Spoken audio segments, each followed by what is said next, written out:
Mukunda jewellers మొట్టమొదటి factory outlet లో long హారాల పండుగ. ఈ ఆఫర్ నవంబర్ 8 నుండి 16 వరకు.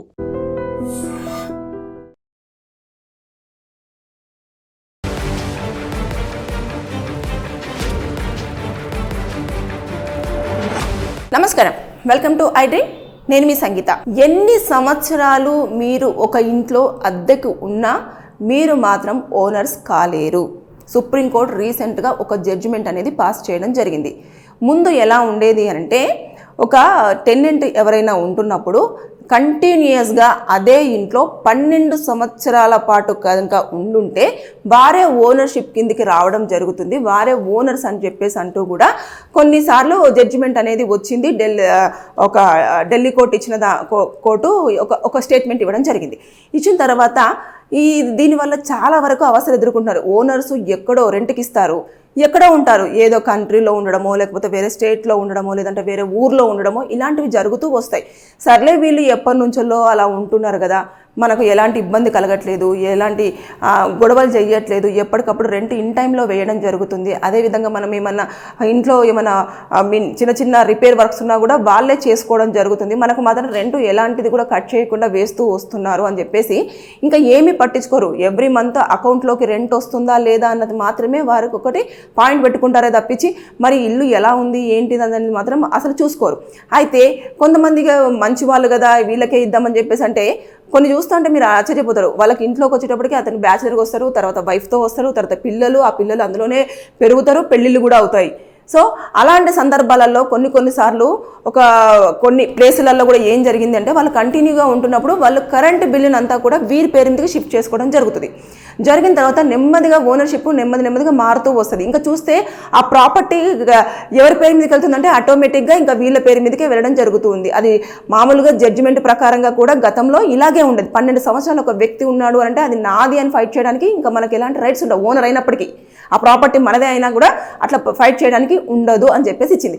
అయితే రీసెంట్గా సుప్రీంకోర్టులోకి ఒక కేసు వెళ్ళింది. అంటే లోయర్ కోర్టులో ఏదైతే అంటే అక్కడ ఉన్న స్టేట్లో ఉన్న హైకోర్టు ఇచ్చిన తీర్పును సాటిస్ఫై అవ్వక తను సుప్రీంకోర్టుకు వెళ్ళేసి ఒక పిటిషన్ వేసుకోవడం జరిగింది. నేను ఇట్లా ఈ హైకోర్టులో ఇచ్చిన తీర్పు మీద సుముఖతగా లేను, నాకు న్యాయం జరగలేదు, అక్కడ టెనెంట్ అనే పర్సన్ నేను ఇక్కడ లేకపోవడం వల్ల నా ఇల్లును తను స్వాధీనం చేసుకొని నాదే ప్రాపర్టీ అని చెప్పేసి చెప్పడం జరుగుతుంది. ఇలా అతను ఒక 15 సంవత్సరాల నుంచి కూడా నా ఇంట్లోనే ఉండడం జరుగుతుంది, కానీ నాకు తెలియకుండానే మొత్తం తన పేరు మీదకి షిఫ్ట్ చేసుకోవడం జరిగింది. నాకు ఇది కష్టంగా ఉంది, నేను చాలా కష్టపడి నేను ఆ ఇల్లును కట్టుకోవడం జరిగింది అని చెప్పేసి సుప్రీంకోర్టులో చాలా క్లియర్గా మెన్షన్ చేసుకున్న తర్వాత ఇమీడియట్గా దాన్ని మొత్తం వాదనలు అంతా వినేసి అంతా చూసిన తర్వాత ఇటు ఓనర్స్కి, అదేవిధంగా ఎవరైతే టెనెంట్స్ ఉంటారో అద్దెకి ఇచ్చే వాళ్ళకి, అద్దె ఉంటున్న వాళ్ళకి ఎలాంటి ఇబ్బందులు లేకుండా, అంటే గతంలో ఏం చేసేవాళ్ళు, ఒక అగ్రిమెంట్ కంపల్సరీగా చేసుకోమని చెప్పేవాళ్ళు. 11 నెలలు మాత్రమే అగ్రిమెంట్ చేసేవాళ్ళు. రీజన్ ఏంటి అంటే, ఇలాంటి గొడవలు వస్తాయి, ఇలాంటి ఇబ్బందులు జరుగుతాయి, వారి ప్రాపర్టీ తెలియకుండానే వేరే వాళ్లకు స్వాధీనం అయ్యే అవకాశాలు ఉంటాయి అన్న ఉద్దేశంతో ఇలాంటివన్నీ పెడుతూ వస్తూ ఇలా కంటిన్యూస్గా మాత్రం మీరు ఎవరికి రెంట్ ఇవ్వకూడదు అని చెప్పేసి కూడా చాలా స్పష్టంగా చెప్పారు.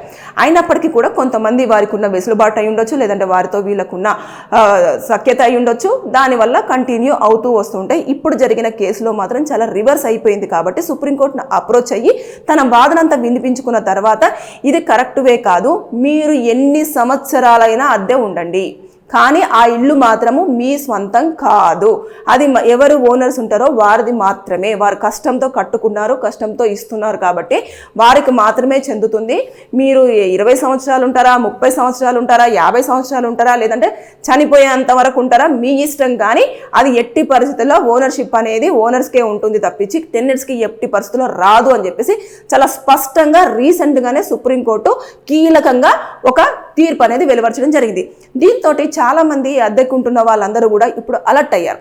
అలర్ట్ అయిపోయి ఎవరెవరికైతే రెంట్ గడికి ఇచ్చేసి ఎక్కువ ఇయర్స్ ఉన్నాయో ఇమీడియట్గా అగ్రిమెంట్స్ చేయించుకోవడము, తర్వాత నెక్స్ట్ దాని మీద అన్ని చేయడం అనేది జరుగుతూ వస్తుంది. గతంలో కూడా చాలా ప్లేసులలో, హైదరాబాద్లో నేను చూసిన 2 కేసులు, అలాగే వాళ్ళు ఎక్కడో ఉండేవాళ్ళు అబ్రాడ్లో, వాళ్ళకు మాత్రం కంటిన్యూస్గా ఒక పర్సన్ వచ్చేవాడు, కలెక్ట్ చేసుకునేవాడు, రెంట్ తీసుకొని వాళ్ళకి వేయడము అలాంటివన్నీ చేస్తుంటారు. చాలా ప్రాపర్టీస్ తీసుకుంటారు ఇక్కడ చాలా వరకు. ఒక 2-3 ఇల్లులు ఉంటాయి, వాటిని అద్దెకి ఇస్తూ ఉంటారు. వాళ్ళు మాత్రం ఎక్కడ ఉండాలో అక్కడ ఉంటుంటారు. ఒక పర్సన్ ఇక్కడ కేటాయిస్తారు. అతను చూసుకునే దాన్ని బట్టి డిపెండ్ అయి ఉంటుంది. డైరెక్ట్గా వాళ్ళ అకౌంట్ నెంబర్ ఇచ్చేసి అకౌంట్లోకి ట్రాన్స్ఫర్ చేయండి మనీ అని చెప్పేసి చెప్తూ ఉంటారు. సో ఇంతవరకు 10 years నుంచి వెళ్ళి ఎలాంటి ప్రాబ్లం రానంత వరకు కూడా ఓనర్స్ వాళ్ళని బాగా నమ్ముతూనే వస్తారు.